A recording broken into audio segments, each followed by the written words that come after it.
नगर news 24 प्रतिबिंब जनमानसांचे। OBC बहुजन आघाडीचे उमेदवार माजी संधी अधिकारी दिलीपराव खेडकर यांची नगर दक्षिण लोकसभा मतदारसंघासाठी उमेदवारी दाखल। जवळपास 300 ते 400 पदाधिकारी व कार्यकर्ते खेडकर यांचा उमेदवारी अर्ज भरण्यासाठी नगर शहरात जमा झाले होते। सर्वप्रथम नगर शहरातील शिवाजी महाराज यांच्या पुतळ्यास पुष्पहार अर्पण करून रॅलीस सुरुवात करण्यात आली।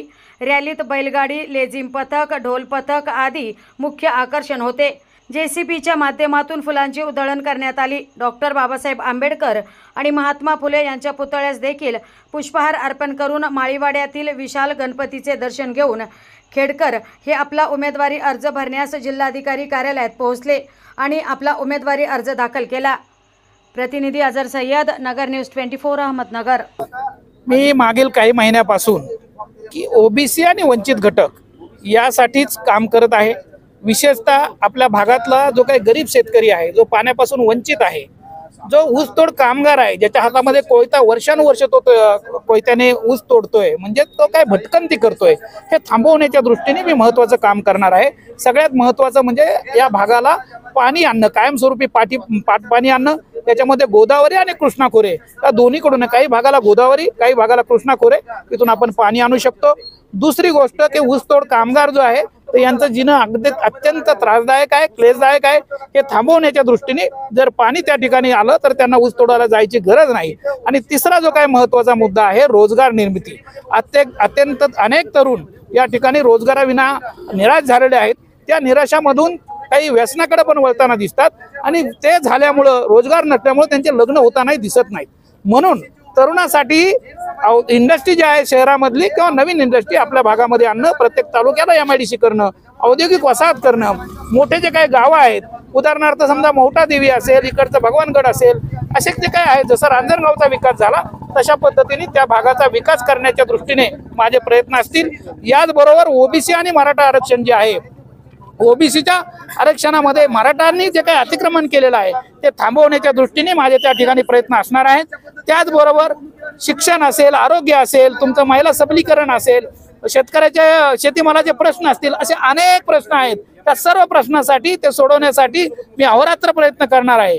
याच्यामध्ये माझा प्रशासनामध्ये असलेला अनुभव, मी गरिबीतून असलेलं पुढं शेतकऱ्याचा मुलगा, जे काही ग्रामीण भागातल्या ज्या काही समस्या आहेत आणि त्या समस्या प्रशासनामधून कशा सोडून घ्यायचा याचा मला अनुभव असल्यामुळं निश्चितच या दोन्ही उमेदवारापैकी मी सरस उमेदवार आहे। आणि त्यामुळंच ओबीसी आणि सर्व वंचित घटक आज माझ्या पाठीमागे मोठ्या संख्येने उभे राहिलेले आहेत। मी त्या सगळ्यांना आपल्या मार्फत धन्यवाद देतो की आपण आज मला उमेदवारी भरताना जो काही मोठ्या प्रमाणात प्रतिसाद दिला त्याबद्दल मी आपला खूप खूप आभारी आहे। असंच आपलं जे काही मतदानातून आपण आपली शक्ती दाखवून दिली पाहिजे आणि या प्रस्थापितांना आपली शक्ती दाखवल्यानंतर यापुढे ते आपल्याला जे केवढी किंमत देत आहेत तर ते तसं होणार नाहीये। सर्व पक्ष आपल्याला एक सन्मानाची वागणूक देतील। म्हणून माझी सगळ्यांना विनंती आहे मतदारांना की आपण कुठल्याही गोष्टीचा विचार न करता, एक तुम्हाला कधी नाही येतो चांगला उमेदवार मिळालेला आहे, दोघात तिसरा आणि दोघालाही विसरा, याच्यानुसार तुम्ही मला भरभरून मतदान करा, अशी माझी सर्व मतदार बंधू भगिनींना हात जोडून विनंती आहे। धन्यवाद। गेली 5.5 वर्ष महाराष्ट्रामध्ये विरोधी पक्षाची भूमिका वंचित बहुजन आघाडी लढते।